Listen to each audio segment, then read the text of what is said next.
KLFY News 10 presents the Acadiana Local Music Spotlight with Gerald Brunick. Brought to you by Lafayette Music Company. You play, we listen. What was it like growing up like you did, man? What some of those memories, and is that something you still keep with you? Yeah, well, I can credit my two oldest brothers for encouraging me to learn French when I was real small.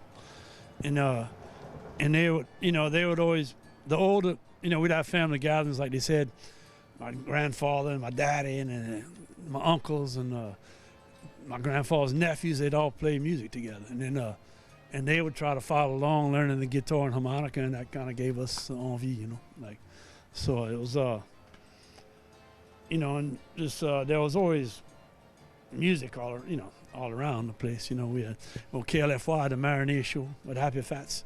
Well, look, I think you bring up a great point, and thank you for the KLFY plug, baby. Let's go. All right, Bobby. The fact there was music all around. Is that something you cherished then, or is that something you cherish more now? You know what I'm saying? Well, back then, I guess I kind of took it for granted, but at a young age, I started realizing it wasn't, as I traveled, it wasn't like that everywhere else. So we had a special thing going here, Of course, I'm younger than them, and I was became of age in the revival period, rather than people were still trying to outcast it as before, where people started appreciating and realized we had to try to keep it. That a lot of people moved away, they didn't want nothing to do, and then they lived up somewhere else, and they came back, and then they're all embracing the culture that they rejected earlier. But I was a little beyond, some of my age was like that, but my age, they started kind of pushing revival and keeping things going,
The Acadiana Local Music Spotlight, brought to you by Lafayette Music Company.